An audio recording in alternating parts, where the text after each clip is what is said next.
इतना पढ़ो कि लोग तुम्हें पागल कहने लगे। गर्मी का मौसम, ना कोई पंखा, ना कूलर, ना एसी। पिछड़ा हुआ गांव जिसे शहर में 4 लोग भी नहीं जानते।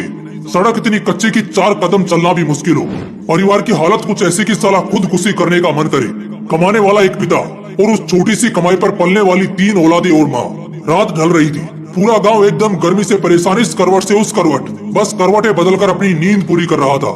लाइट्स तो छोड़ो, एक मोमबत्ती का होना भी मुश्किल था। लेकिन तभी उसी गांव के एक झोंपड़े के मकान में एक छोटी सी लालटेन जल रही थी, जिससे कुछ 3 मीटर दूर एक जवान लड़का पसीने से भीगा हुआ अपनी किताबों को रटे जा रहा था।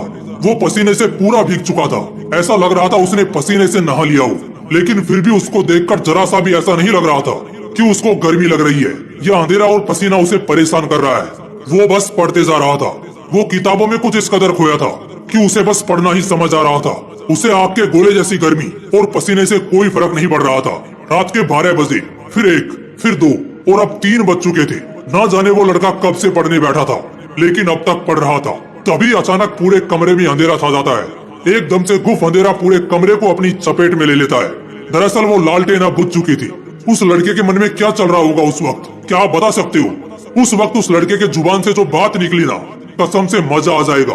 वो लड़का बोला, उफ यार, काश थोड़ा और पढ़ लेता। अब बताओ, क्या तुम में से कोई इतना पागल है पढ़ने को? उस लड़के को सब उस गांव में पागल कहते थे। गांव वालों से पता चला कि वो लड़का कब पढ़ने बैठता था, लेकिन कब तक पढ़ता रहेगा कोई नहीं बता सकता था। बल्कि उसको खुद भी याद नहीं रहता था कि वो कितनी देर से पढ़ रहा है। हाँ, मानता हूँ ऐसे किस्से बड़े कम ही सुनने और देखने को मिलते हैं, लेकिन जब भी मिलते हैं कसम से दिल में आग लगा देते हैं। इतना पढ़ने वाला लड़का पता है आगे क्या करता है? 2012 बैच का यूपीएससी क्रैक करता है और एक बहुत ही बड़ा आदमी बनता है। जब इतनी आग हो सीने में, तभी तो मजा आएगा जीने में। मैं कहता हूँ उस हालात से लड़कर, संघर्षों से भिड़कर जब एक गरीब और अनाथ लड़का बड़े सपनों को पूरा कर सकता है, तो फिर तुम क्यों नहीं? अगर दिल में आग लगी हो ना, तो एग्जाम फॉर्म के वो 500 रुपए तुम्हें नहीं रोकने वाले। उन गरीब लड़कों के पास फॉर्म भरने तक के पैसे नहीं होते हैं, लेकिन दिल में आग होती है और वही आग उन्हें ताज दिलवाती है। पढ़ाई भागने के लिए नहीं बनी, पढ़ने के लिए बनी है। पढ़ाई करने के लिए बनी है। अगर 2 साल भी खुद को दे दिए ना, जहाँ तुम्हारे लिए दिन रात, सुबह शाम, अंधेरा उजाला कुछ मायने नहीं रखेगा। मायने रखेगी तो सिर्फ एक चीज कि बस बहुत हो गया, अब सिर्फ और सिर्फ पढ़ना है। चाहे कुछ भी हो जाए, बस पढ़ना है। वैसे इसके लिए खुद को उकसाना नहीं है और ना कोई जबरदस्ती करनी है। बस अपने दिमाग को और अपने मन को समझाना है पढ़ने के लिए। पढ़ना है तो सिर्फ इसलिए क्योंकि ये मेरा हक है, मेरा गर्व है। कल मेरा हथियार बनेगा और इसी से मेरा कल चमकेगा। अगर दिमाग में 4 पैसे का ज्ञान नहीं होगा ना, तो अपने खुद के बच्चे भी इज्जत नहीं करेंगे। अगर आज पढ़ा नहीं तो कल खेत खलियान सब बिक जाएंगे और भूखे पेट जिंदगी काटना बहुत मुश्किल है। बार बार कह रहा हूँ, सब छोड़ दो, सब बातों को भुला दो।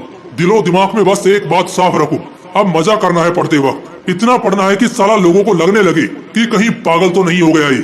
तुम्हें ये तो मालूम ही है कि यही पागलपन वाली मेहनत ने लाखों घर बसाए हैं, लाखों जिंदगियां बनाई हैं, लाखों लोगों की किस्मत चमकाई है। अगर उस बुलंदी पर पहुंचना ही सिर्फ एकमात्र मकसद होगा ना, तो कसम से वो तुम्हें झक मार कर मिलेगा। लेकिन उन सबसे पहले, उस उजाले के कल से पहले आज तुम्हें पढ़ना होगा। इतना पढ़ना होगा, इतना पढ़ना होगा कि किताबें तुमसे थक जाएं, लेकिन तुम्हारा हौसला ना थके। मजा आने लगेगा यार। बस 2 से 5 दिन भी दिमाग लगाकर कुछ पढ़ लिया ना, तो फिर दुखी आत्मा या भटकती आत्मा नहीं रहोगे, बल्कि बवाल आदमी बनकर निकलोगे। अगर दिल में आग लगी हो तो वीडियो को लाइक और शेयर करना, और अगर चैनल को अभी तक सब्सक्राइब नहीं किया है तो सब्सक्राइब करके बेल आइकन भी जरूर प्रेस कर लेना। मिलते हैं इसी तरह की एक और बवाल वीडियो में। तब तक मस्त रहो और आग लगाते रहो। जय हिंद, जय श्री कृष्णा।